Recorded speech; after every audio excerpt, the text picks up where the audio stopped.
Reconciliation बनाओगे, अगर तो रिकंसिलिएशन से आपकी टाई हो जाएगा नंबर तो फिर तो मसला नहीं है, लेकिन अगर तो कोई डिफरेंस है, आपको पता चलता है कि भाई वो तो नंबर चोरी हो गया है, इन्वेंट्री गायब हो गई, तो आप अपने इन्वेंट्री रिकॉर्ड्स को अपडेट करोगे। ठीक है, confirm ownership check cut off, वही सारी बातें आ गई।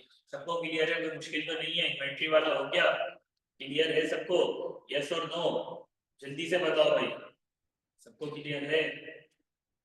अच्छा जी, अब आ जाते हैं कंफर्मेशन पर, क्योंकि अब हमें पढ़ना है अकाउंट रिसीवेबल की सब्सटेंटिव प्रोसीजर। अकाउंट रिसीवेबल में हमारा जो प्रोसीजर होता है वो कंफर्मेशन सेंड करना होता है, कस्टमर को कंफर्मेशन भेजते हैं और कंफर्मेशन का रिप्लाई आ जाता है, वो बोलते हैं भाई इतना बैलेंस है, तो हम बोलते हैं अच्छा भाई ठीक है, बैलेंस को मैच कर लेते हैं अपने जो क्लाइंट ने हमें नंबर बताया होता है अकाउंट रिसीवेबल में कि भाई इस कस्टमर से लेट्स से 100 का रिसीवेबल है और कस्टमर ने भी 100 रुपए कंफर्म कर दिया, तो फिर तो मसला ही खत्म हो गया, हमारा प्रोसीजर कंप्लीट हो जाता है। ठीक है, हमें ऑडिट एविडेंस मिल जाता है।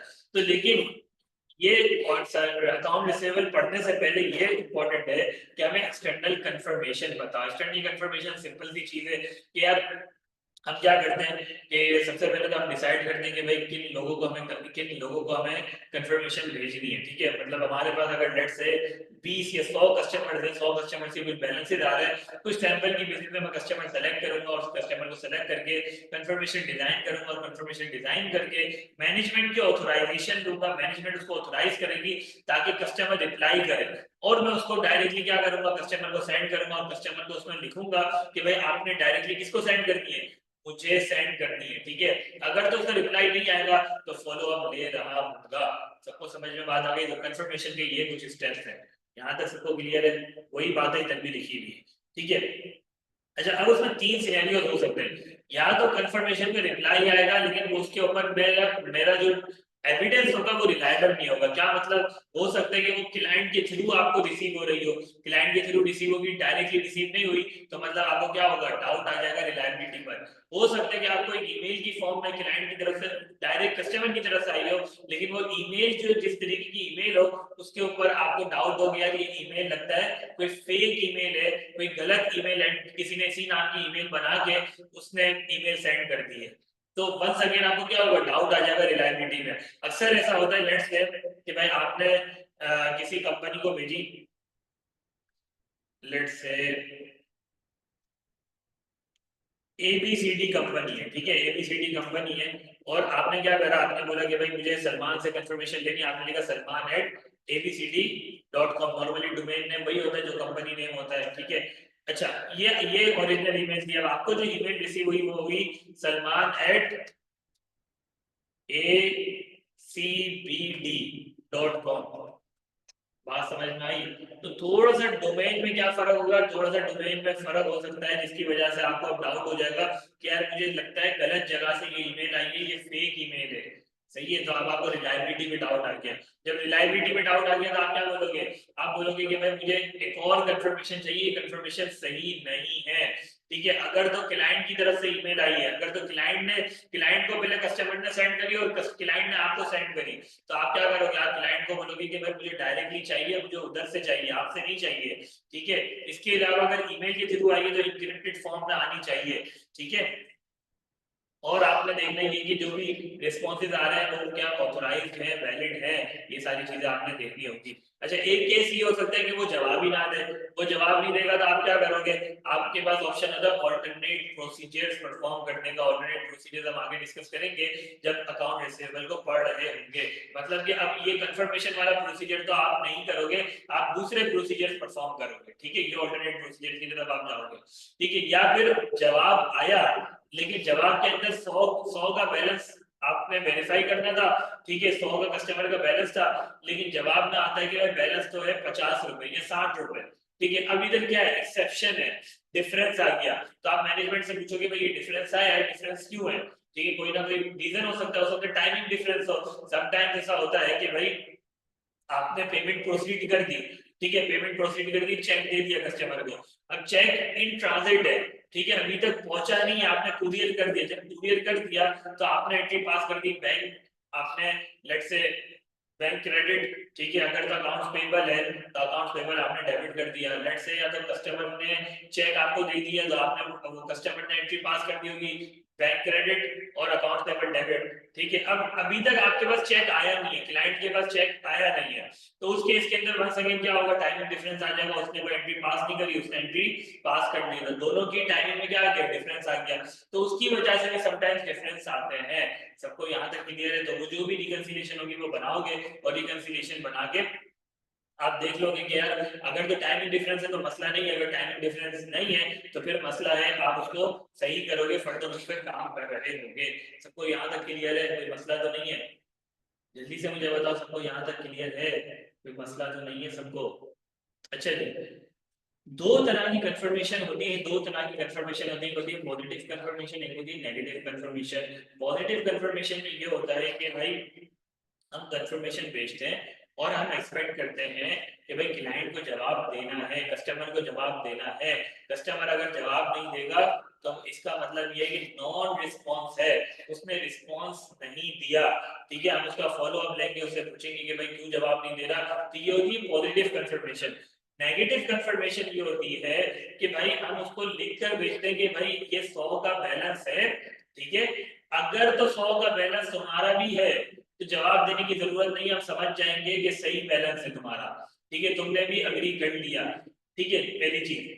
अच्छा, अगर तो तुम्हें जो 100 का बैलेंस हमने लिखा हुआ है, ठीक है, अगर तो वो 80 है या 60 है या 110 है 120 है, अगर तो डिफरेंस है तो तुम्हें जवाब देने की जरूरत है, तुम्हें जवाब देना जरूरी है। बात समझ में आ रही है सबको? यस और नो? समझ में आया नेगेटिव और कंफर्मेशन? समझ में आया कि negative confirmation the customer only responds if they disagree with the balance, ठीक है। और पॉजिटिव कंफर्मेशन क्या है कि भाई आपको लाजमी लाजमी जवाब देना, चाहे आप अग्री करते हो या डिसएग्री करते हो, आपने जवाब देना है, ठीक है। The customer is asked to confirm whether they agree और disagree with the account balance. सबको समझ में बात आई है वाली? यस और नो? पॉजिटिव और नेगेटिव क्लियर है? यहाँ तक मुझे बताओ, पॉजिटिव और नेगेटिव का फर्क क्लियर हो गया? कोई कंफ्यूजन तो नहीं? अच्छा, पॉजिटिव में दो तरह की फर्दर कंफर्मेशन है। अच्छा, नेगेटिव में तो एक ही तरह की है कि भाई नेगेटिव में आपको बैलेंस लिख के देना पड़ता है, बैलेंस लिख कर देना पड़ता है कि भाई ये क्लाइंट बता रहा है कि भाई ये बैलेंस है, 100 रुपए का आपसे रिसीव करना है, ठीक है, आपने उसको लिख के भेजा, कस्टमर के पास गया, कस्टमर ने देखा 100 रुपए, अच्छा भाई अपना अपना डेटा देखा, उसमें लिखा हुआ था 100 रुपए पे करना है, ठीक है, अग्री करता हूँ, कंफर्मेशन का रिप्लाई करने की जरूरत नहीं है। अगर तो अग्री नहीं करता, वो बोलता 80 रुपए देने हैं, तो वो फौरन के फौरन रिप्लाई करेगा, बोलेगा मुझे तो 80 रुपए देने, 100 रुपए क्यों लिख के दिए, ठीक है। तो उधर तो लिख के ही आपने भेजना है, ठीक है। नेगेटिव कंफर्मेशन में बैलेंस लिखकर भेजना है। अच्छा, पॉजिटिव कंफर्मेशन में दो ऑप्शन है, लिखकर भी भेज सकते हो, विदाउट लिखे भी भेज सकते हो, लिखने की जरूरत नहीं है, आप उसको ब्लैंक दे दो, बोलो भाई ये कंफर्मेशन का आपने रिप्लाई करना है, आप बताओ आपको कितना पे करना है इस क्लाइंट को, ठीक है, आपको कितना पे करना है इस क्लाइंट को, ठीक है, आपने कुछ भी नहीं लिखा, आपने बोला कितना पे करना है, ठीक है। ये दूसरा ऑप्शन ये कि आप लिख के भेज दो कि क्लाइंट बोल रहे हैं कि भाई 100 रुपए आपसे लेने हैं, आप बताओ कितने आपको देने हैं। समझ में बात आ रही है? एक ऑप्शन है विद बैलेंस, एक ऑप्शन विदाउट बैलेंस। अच्छा, अब मसला ये है कि जब विद बैलेंस लिख के दे देते हो तो सम टाइम्स चांसेस ये होते हैं कि कस्टमर जो इतना बिजी होता है, वो बोलता है हाँ यार जो 100 रुपए लिख के दिए वो सही तो बोल रहा होगा, तो वो क्या करता है 100 रुपए का वो वही बैलेंस लिख देता है और साइन करके आपको रिप्लाई दे देता है। तो उसमें चांसेस होते हैं कि वो गलत भी आपको आंसर दे दे, उसमें प्रॉपर्ली चेक करे बगैर आपको आंसर दे दे, ठीक है। लेकिन ये कि उसमें चांसेस ये होते हैं कि वो आपको आंसर दे देगा, क्योंकि जाहिर आपने बैलेंस लिख के दिया तो आपको रिप्लाई एटलीस्ट कर देता है, ठीक है, लेकिन उसमें चांसेस है कि वो एक्यूरेट नंबर ना हो। समझ में बात आ रही है? समझ में आ रहा है कि अगर तो विद बैलेंस होगा, अगर तो विद बैलेंस होगा तो हो सकता है कि भाई वो वेरीफाई प्रॉपर ना करे। सबको बात समझ में आ रही है? यस और नो? जल्दी से मुझे बताओ, सबको बात समझ में आई? अच्छा जी, अगर तो विदाउट बैलेंस होगा, अगर तो विदाउट बैलेंस होगा तो भाई उसके अंदर मसला ये है, उसके अंदर मसला ये है कि यार उसके अंदर अगर विदाउट बैलेंस होगा, आपने कुछ लिख के नहीं दिया, तो हो सकता है वो आपको बोले कि भाई यार कौन इतनी मेहनत करेगा, आपने तो कुछ नंबर लिख के ही नहीं दिया, इतनी मेहनत कौन करेगा, वो आपको जवाब ही ना दे, वो बोले भाई छोड़ भाई इतनी मेहनत कौन करेगा, क्योंकि बैलेंस आपने लिख के ही उसको नहीं दिया, वो बोलेगा कि कौन जाके चेक करेगा, कौन अपना लेजर निकालेगा, सारी चीजें चेक करो, वो बोलेगा जवाब ही नहीं देता, ठीक है। तो ये एक रिस्क है, उसके अंदर जवाब ना देने के चांसेस ज्यादा हो जाते हैं, ठीक है, कस्टमर जो है रिप्लाई नहीं करता। लेकिन साथ ही साथ अगर उसका जवाब आता है तो वो ज्यादा नंबर रिलायबल होता है। समझ में बात आ रही है? विद बैलेंस में नंबर की रिलायबिलिटी थोड़ी कम होती है, विदाउट बैलेंस में नंबर की रिलायबिलिटी ज्यादा होती है। ठीक है, क्योंकि कस्टमर ने वो नंबर देखा ही नहीं होता जो आपके पास नंबर है। ठीक है, वो खुद अपना नंबर आपको बताता है तो उसमें रिलायबिलिटी ज्यादा होती है, विद बैलेंस में रिलायबिलिटी कम होती है। सबको क्लियर है? यस और नो? अगर रिप्लाई ना करे तो क्या करे? अगर रिप्लाई नहीं करेगा तो आपने फॉलो अप लेना होगा, फॉलो अप लोगे, मैनेजमेंट को बोलोगे कि भाई रिप्लाई करवाओ, उससे बात करो। तो अगर फॉलो अप फर्दर लोगे, अगर फिर भी रिप्लाई नहीं करेगा तो आप क्या करोगे? ऑल्टरनेट प्रोसीजर्स पर जाओगे। जैसा कि अभी हमने डिस्कस करा था कि अगर तो नॉन रिस्पॉन्स होगा तो आप क्या करोगे? ऑल्टरनेट ऑडिट प्रोसीजर की तरफ जाओगे। ठीक है, और अगर फिर भी अगर आपको लगता है कि भाई मुझे कंफर्मेशन लेनी जरूरी है, ऑल्टरनेट प्रोसीजर से काम नहीं बनेगा, तो इसका इम्पैक्ट रिपोर्ट पर आ जाएगा।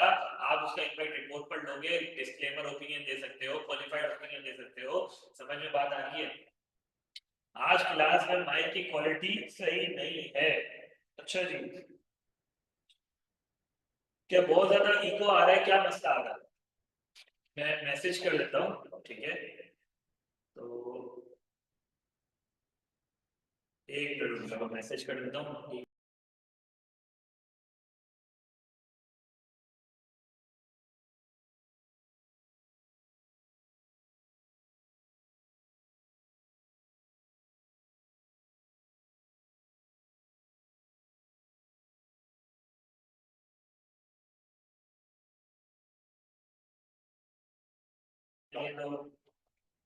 मैसेज कर दिया मैंने, होपफुली कोई ना कोई एडमिन का बंदा आ जाएगा और उसको सॉर्ट कर देगा। ठीक है, क्लियर है? यहाँ तक सबको क्लियर है? यहाँ तक सबको क्लियर है?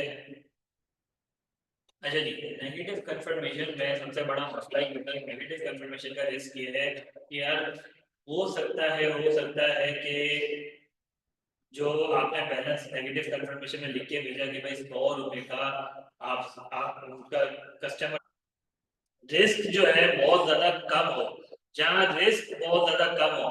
नॉर्मली अभी तक कोई किसी भी इंडस्ट्री में, किसी भी मैंने प्रैक्टिस में कहीं भी किसी फर्म में भी मैंने नहीं देखा कि वो लोग है ना नेगेटिव कंफर्मेशन यूज कर रहे हो। ठीक है, क्योंकि उसकी रिलायबिलिटी बहुत ज्यादा कम होती है। ये उस केस में करा जा सकता है जहाँ रिस्क बहुत ज्यादा कम हो, जहाँ लार्ज नंबर ऑफ ट्रांजेक्शन हो, लार्ज नंबर ऑफ बैलेंसेज हो, लेकिन स्मॉल बैलेंसेज, छोटे छोटे 100 100 रुपए के बैलेंसेज हो या 200 200 रुपए के बैलेंसेज हो, और आपकी कस्टमर्स की बैलेंसेज जो नंबर है कस्टमर का, कस्टमर नंबर बहुत ज्यादा, लेट्स से लाख कस्टमर्स हैं और उनके चिल्लर चिल्लर बैलेंसेज हैं 200 300 400 500 इस तरीके के बैलेंसेज हैं। ठीक है, तो उधर ये यूज करा जा सकता है। इसके अलावा जहां आपका एक्सेप्शन रेट कम हो, आपको चांसेस होंगे यार इधर इधर ऐसा है कि यार एक्सेप्शन जो है, इधर डिफरेंस जो है बहुत कम चांसेस है कि यार डिफरेंस आएगा। डिफरेंस इधर चांसेस ये कि डिफरेंस नहीं आएगा, कस्टमर जवाब तो इधर मतलब चांसेस बहुत ज्यादा कम है, 200 300 के नंबर्स हैं और इधर डिफरेंस के चांसेस बहुत कम है कि कस्टमर बोले कि 300 की जगह मेरा 250 या 200, इधर चांसेस बहुत ज्यादा कम है एक्सेप्शन के। ठीक है, इसके अलावा आपका एटीट्यूड ये है कि यार अगर डिफरेंस आएगा तो आपको कस्टमर जवाब देगा, इसको इग्नोर नहीं करेगा, एटलीस्ट आपका कुरियर देखेगा, वो उसको देखेगा।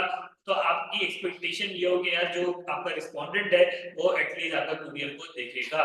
तो उस केस के अंदर आपने नेगेटिव कंफर्मेशन यूज करनी है, अदरवाइज यूज नहीं करनी। तो ये चारों कंडीशन अगर तो मीट करेंगे, अगर आपको लगता है कि यार ये चारों चीजें एग्जिस्ट करती है, तो उस केस के अंदर आप नेगेटिव कंफर्मेशन यूज कर सकते हो, अदरवाइज आप यूज नहीं करोगे। ये नॉर्मली ये क्वेश्चन आ जाता है आपके पेपर के अंदर कि भाई नेगेटिव कंफर्मेशन कब यूज कर सकते हैं, तो आपने ये 4 पॉइंट एज छापने होंगे। ठीक है, इसका मतलब यूजुअली हाई रिस्क होता है पाकिस्तान में, बिल्कुल ऐसा ही हाई रिस्क होता है। इधर तो बहुत ज्यादा चांसेस होते हैं कस्टमर जवाब ही नहीं देते, इधर जिस तरीके के लोगों के एटीट्यूड है तो लोग जवाब ही नहीं देते, कंफर्मेशन का रिप्लाई करना जरूरी नहीं समझते, बार बार फॉलो अप लेना पड़ता है, मैनेजमेंट को बोलना पड़ता है कि भाई कोई याद दिलाओ कि भाई जवाब भी देना है। ठीक है, समझ में बात आ रही है सबको? सबको क्लियर नहीं आता? अच्छा जी, अब आ जाते हैं रिसीवेबल साइड पर। ठीक है, अब